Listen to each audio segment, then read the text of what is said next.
نحمدہ و نصلی علی رسولہ الکریم اما بعد فاعوذ باللہ من الشیطان الرجیم بسم اللہ الرحمن الرحیم۔ ہمارے اسلامی معاشرے میں، ہماری سوسائٹی میں عام طور پر یہ اعتراض علماء پر بہت زیادہ کیا جاتا ہے کہ علماء کا کام ہی کافر بنانا ہے، مولوی لوگوں کو کافر بناتے ہیں۔ یہ اعتراض انتہائی جہالت پر یا تعصب پر مبنی ہے، اس لیے کہ کسی بھی مکتبہ فکر کا عالم کبھی بھی کسی کو کافر بننے کی نہ تو تعلیم دیتا ہے، نہ تربیت دیتا ہے، نہ کسی بھی مدرسے میں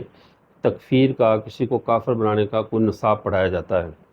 کافر بنانے کا مطلب یہ ہے کہ آپ باضابطہ جیسے انجینئرنگ کے اسکولوں میں کسی کو انجینئر بنایا جائے،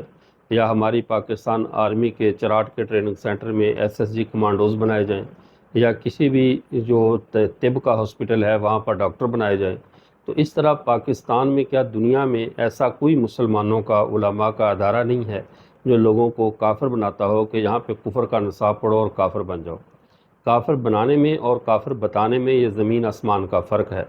جیسے ڈاکٹر آپ کی کسی مرض کی تشخیص کرے، کسی مرض کو اس نے لیبارٹری میں چیک کیا، آپ کے بلڈ کو چیک کیا یا آپ کے یورین کو چیک کیا اور بتلایا کہ آپ کو شوگر ہے یا آپ کو ہیپاٹائٹس ہے یا کوئی اور مرض آپ کو بتلائی، تو اب ڈاکٹر نے آپ میں مرض کو پیدا نہیں کیا،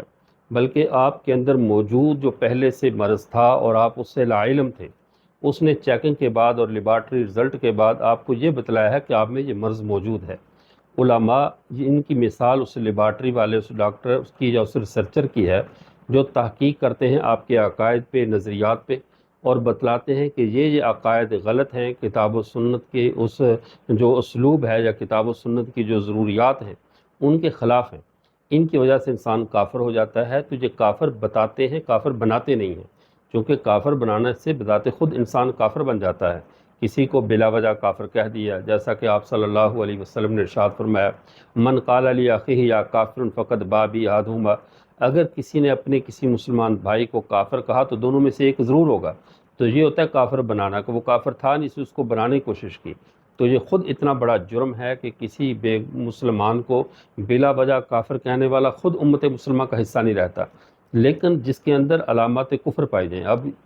ختم نبوت کا انکار کر رہا ہے تو علماء تو بتائیں کہ کس کے انکار کرنے سے آدمی کافر ہو جاتا ہے۔ تو یہ ہم لوگوں کی آخرت کو بچانے کے لیے یہ فتویٰ دیتے ہیں علماء کرام کہ یہ عقائد، یہ نظریات، یہ کفریاں ہیں، ان کے اختیار کرنے سے انسان کافر ہو جاتا ہے۔ تو لہٰذا کافر بنانے میں اور کافر بتانے میں زمین آسمان کا فرق ہے۔ علماء پر یہ الزام سراسر غلط ہے کہ وہ کافر بناتے ہیں، وہ کافر بناتے نہیں ہیں، بلکہ وہ بتاتے ہیں کہ یہ صفات رکھنے والا انسان کافر ہو جاتا ہے۔ جس طرح ڈاکٹر بیماری کے بارے میں بتاتے ہیں، انجینئر گاڑی کے نقص کے بارے میں، جو گاڑی کا ماہر ہے وہ گاڑی کے نقص کے بارے میں بتاتا ہے، ایسے ہی عقائد کے نقص کے بارے میں، عقائد کی خامی کے بارے میں بتانا جو علماء کا کام ہے، اور الحمدللہ وہ اپنی پوری دیانتداری سے اپنی ذمہ داری ادا کرتے ہیں۔ ہاں، اگر یہ آپ کا قصور ہے، آپ کسی بھی باشرح شکل دے کر اسے عالم اور مفتی سمجھ جائیں اور اس کے شدت پر مبنی فتووں کو آپ علماء کی طرف منسوب کریں، تو یہ آپ کا اور اس کا ذاتی قصور ہے۔ جو متدین علماء ہیں، جو کتاب و سنت کے ماہرین ہیں،